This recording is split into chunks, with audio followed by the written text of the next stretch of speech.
254 koruptor adalah anggota Dewan Perwakilan Rakyat. Sungguh luar biasa. Oleh sebab itulah pantas saja mereka menolak rancangan undang-undang perampasan aset tindak pidana korupsi.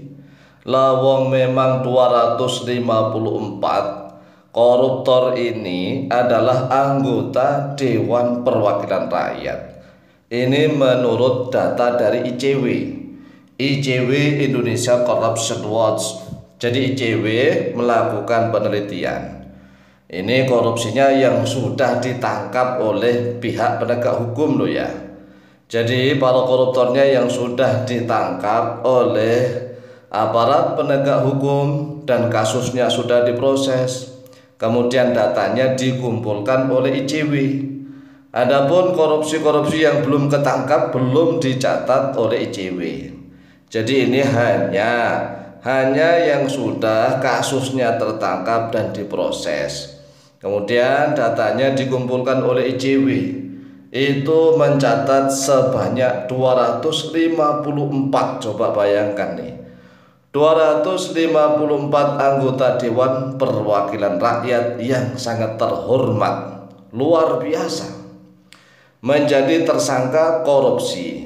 Nah, ini menurut penelitiannya ICW sepanjang tahun 2014 hingga 2019.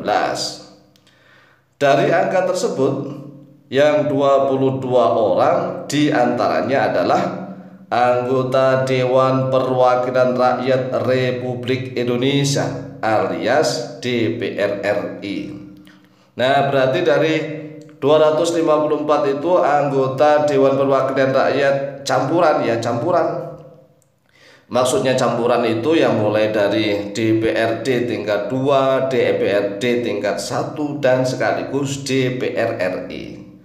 Nah, ini rakyat Indonesia kadang-kadang masih kebingungan menyebut istilah saja.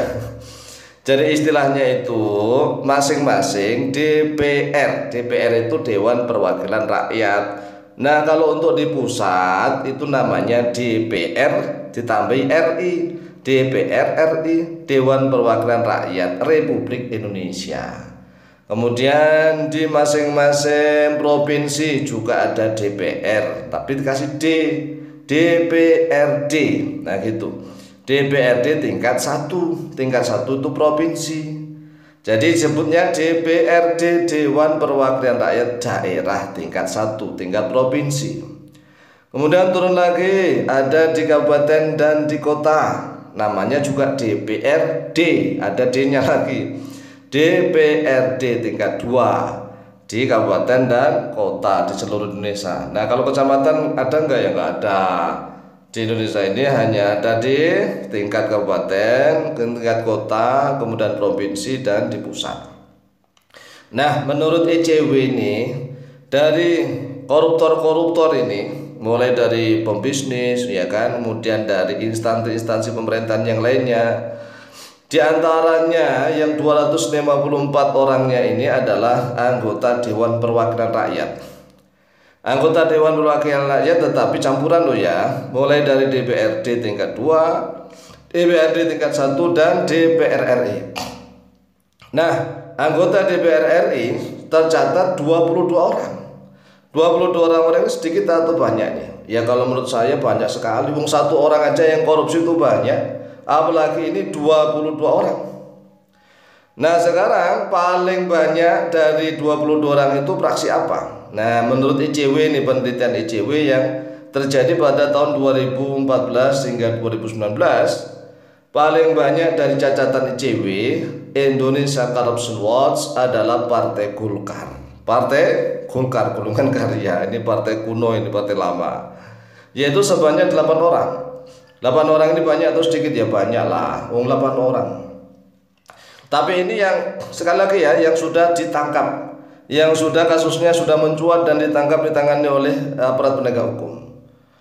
Kalau yang belum ya masih banyak sekali, makanya rakyat harus bergerilya. Kira-kira banyak tambah banyak atau enggak gitu ya, kalau yang belum ditangkap. Kemudian setelah Golkar 8 orang disusul Partai Demokrat ada 3 orang. Nah, Partai Demokrat ini kan termasuk partai baru. Ya, walaupun toh sudah menelurkan ya ketua umumnya menjadi presiden 2 kali, tapi kan tidak sekuno Golkar dan PDI ya, sama P3. Kalau PDI, Golkar, P3 kan kuno sekali gitu maksudnya.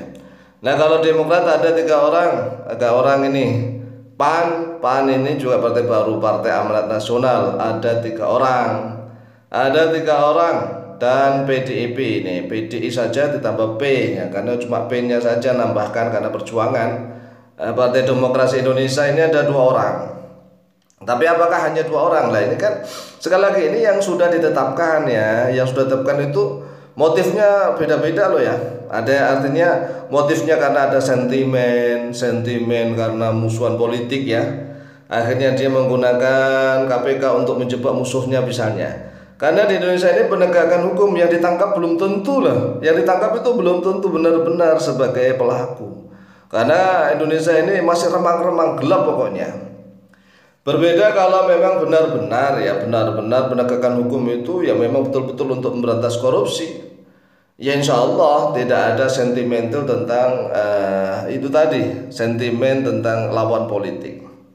Lanjut, Hanura ada 2 orang, Nasdem ada 1 orang, nah PKB ada 1 orang, dan PKS ada 1 orang, serta P3 Partai Persatuan Pembangunan ada 1 orang. Nah kalau P3 ini kelihatannya kasusnya ya dibuat-buat itu ya, memang ada upaya untuk menghancurkan P3, upaya kuat karena ini partai Islam sehingga harus dihancurkan sehancur-hancurnya ya. Caranya bagaimana menghancurkan P3 itu ya, menyusupkan orang untuk mengatur P3 dari dalam dan juga menjerat orang-orang P3 untuk masuk lingkaran-lingkaran mereka gitu.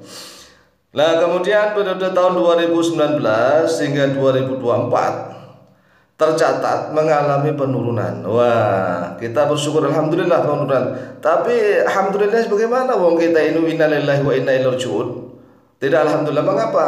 Lah penurunannya itu bukan karena tidak ada korupsi, tidak. Namun hal tersebut disinyalir karena semakin lemahnya upaya pemberantasan korupsi dari para penegak hukum di Indonesia.